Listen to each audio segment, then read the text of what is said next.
So, hello people.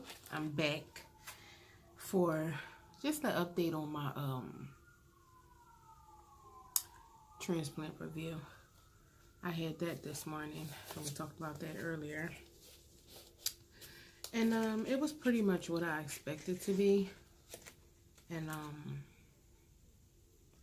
basically we talked about things that I already knew because I've done it before, like the whole thing. Here's that little folder they give you. They just changed it around, put you on a new floor. You see like a doctor, and they take vitals and stuff now. Before they didn't do that. So, and they gave me some paperwork, and the talk was pretty much how I told y'all it was going to be. I did hear better news, so it actually gave me like better hope from what we had talked about the year before. And that there's this thing when you have a lot of antibodies, and you receive antibodies from blood transfusions. Those are other people's antibodies, not just your own. Right? And I've had tons of blood transfusions from having a low hemoglobin, low blood count. And because of that, those people, when you get blood transfusions and the people that they give it to you from, they are now your antibodies, and you know that's another person. So I done had at least 6. I think it was 6. And I also learned that when you get pregnant too, you receive that male's antibodies, which is gross, but it's true. So because I have a high antibody, which was at 100%, which they say it's okay, it's good, but it's bad, because you need to make sure that the kidney that they find you is the best kidney possible. Because when you're receiving a transplant, I want to say not even just kidney, any organ from another person, and it's not yours, your body is always defense. It's going to protect you as best as it can. So when you're getting that stranger, that the organ will be a stranger in your body is going to attack it. So for it not to attack it as much, they need to make sure that it matches you and your tissues, and close to your blood type as possible. So the rejection medicine that they give you, which is a steroid that you take so your body won't attack the organ. So because I have all those different antibodies, it will eat that organ alive. And I'll probably have to take a lot of immune suppressors. Basically, an immune suppressant is suppress your immune system not to attack that organ. So because I have a lot of antibodies, it's not impossible, but it's harder for you to find a match. And you want a good match so that kidney can last 10, 20, 30, 40, shoot, until I die is what I'm hoping. And because this is my second time around, it took longer, because the first time I was a child and I was in children's hospital, it took a year tops. So it's so different when you're not in children's hospital versus adult hospital. The adult environment is very different from children's. But so we talked about that, and it's a hospital in Maryland, Johns Hopkins, where they call it desensitization, which is getting rid of some of your antibodies so you can be more receptive to other kidneys, and the search will be bigger. You won't be so limited to just one area. So I'm going to look into that, and I'm going to make an appointment. I'll even do a video about that whole thing too, because that's an experience in itself. Because it's a procedure you have to go through and all that stuff. So I'm going to do that. And they was like, we're going to bring you down to 99, because some of those things, the lower antibodies, I forgot what word they use for it, but that was good news, great news actually. So that's like faster of me getting a kidney transplant. And I know some of you, when you probably do see the video, will say, well, you don't have any friends or family. Like a lot of them have kids, and most of them, and I know some people were scared or whatever, because that's a big decision. And that's a hard decision. It's like, yeah, I know they love me just because, you know. And what if something happened to their children or something like that? So I'm pretty understandable. I'm not tripping about that. So being on this transplant list and going through all the things that I went through, it was like a huge learning experience. And it made me who I am. And I like who I am. So I didn't lose out. But,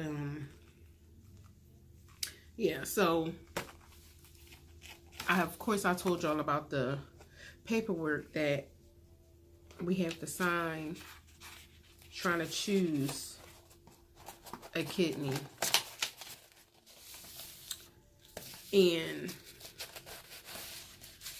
I chose not to do the hepatitis C, but I did do hepatitis B because I already have the shots that the antibodies for hepatitis B, so I can't even get hepatitis B. I have the series of shots, which everybody should. I know a lot of people are against getting shots and like the flu shot, and I know people are against the pneumonia shot. I got all them shots, and I'm healthy as a horse. Like I get a head cold, but that's nothing. The last time I had pneumonia, my shot had ran out, and I got pneumonia real bad and almost died. So when I had, and because I've had before they was giving me the pneumonia shot, I got sick with pneumonia twice because of my immune system sucks. And I feel like if you're in my situation or you're old, even if you're a baby, your system hasn't even been quite developed yet. You're going through a lot of things. When you get old, it weakens. But if you're young and you healthy and you don't get sick all like that, I wouldn't do it. But I feel like once you get the flu, I would get the flu shot, because then you won't get it no more. But if you cool with getting the flu every winter, to each his own. I wouldn't be. The flu sucks. So yeah, I told them yes to hepatitis B.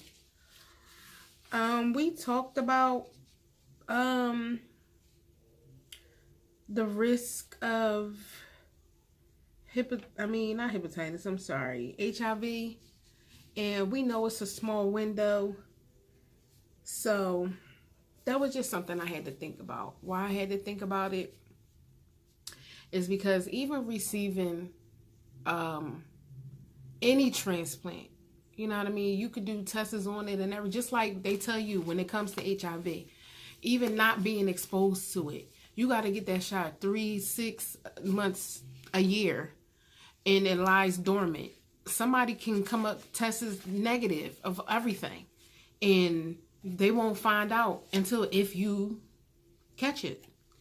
So you really just got to think about everything. That's why I said, don't let them just say, oh, well, if it was me, I would definitely say yes if it come through. Like, because like I said, they like to fill their quota. So, you know, do your own work. Do your own Googling, like I said, library. Do your own research is the word I'm looking for. Do your own research. I've read so much into my whole situation, and I've had so many, hair loss, tons of that. My eyes are red right now because I've been working on my phosphorus, which is in everything you eat. And if there's medicine that you have to take, to a snack, a piece of anything, you have to put it in your mouth so it can collect the phosphorus. And I forget.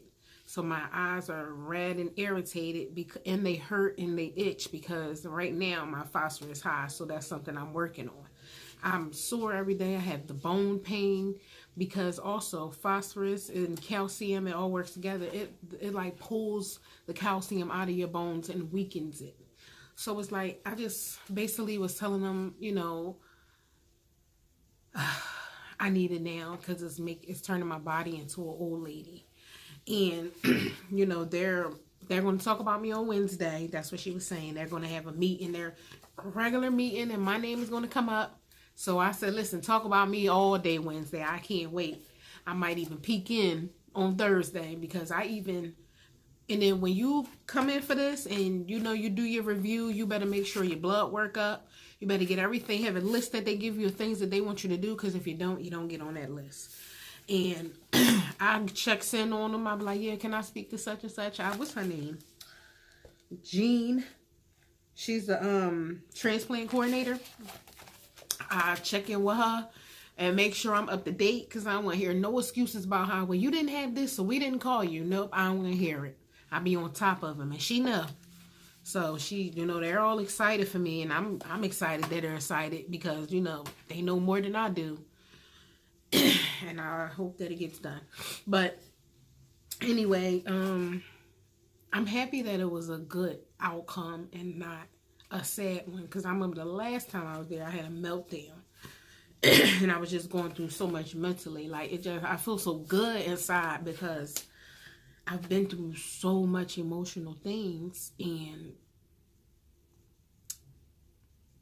I'm just happy that it was like a good outcome instead of bad news. Because a lot of the times, and I feel like it's how I'm living so much better. Like, even if it's mentally, physically, emotionally, because I also do therapy. That's another story, which I feel like in any situation, I'm an advocate for therapy. I want, if you ever feeling down about anything, you should never be afraid or feel some type of way because you're in therapy. I tell everybody, yeah, I'm in therapy. I don't care, because it makes me feel better. Because half of the time, even though we have people to talk to, because I got great people that I can talk to and cry to and express all type of emotion. I mean, me and my best friend and my sister, we talk about everything from the tip of your head to the tip of your toes, from your rooter to your tutor. Okay, we get deep into body parts, okay? And I could talk to them about anything, how I'm feeling, what's leaking and what's not. I don't care how that sounds, but it's true.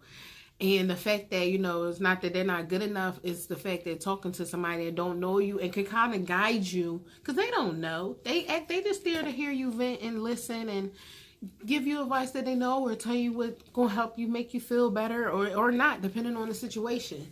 But when it's therapy involved, they're the professionals, and excuse me, I'm sorry, they can kind of guide you in a better place. It's time for me to get this makeup off.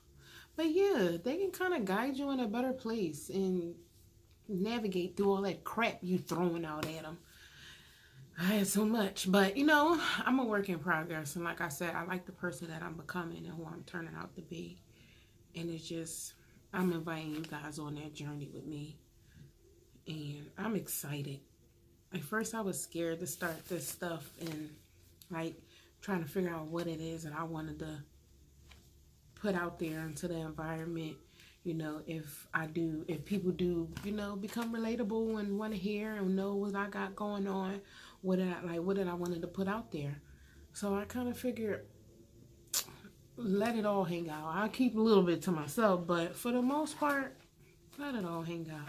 You never know. Like they always say it. You never know what that person's going through. And I used to watch, like, even me watching YouTube and certain things that I would see, people that I would see on YouTube, it can be small things, but I could just binge watch certain videos and stuff for hours, and it would help me through where I was going through, or make me feel good about, my situation or something like that. Whether it's laughter or their story, and it's like, like I said, it makes it all not that bad. And I'm just grateful. And I just hope that one day, soon, I can be making this video and I'm be in a hospital and I receive my transplant and I'm sharing that with y'all. So, until next time, I feel so good at this moment. And I'm just bask in the ambience for a while. So, I'm going to take this damn makeup off because it's getting on my nerves. It's irritating. I'm going to go rest, and I will catch you guys on another day. Like, subscribe, comment. I would love to do questions and answers. So, and when I get more people viewing and more questions, and I could put up a question and answer post. But again, like, comment, hit the notification bell, and subscribe. Have a good evening, everybody. Good night.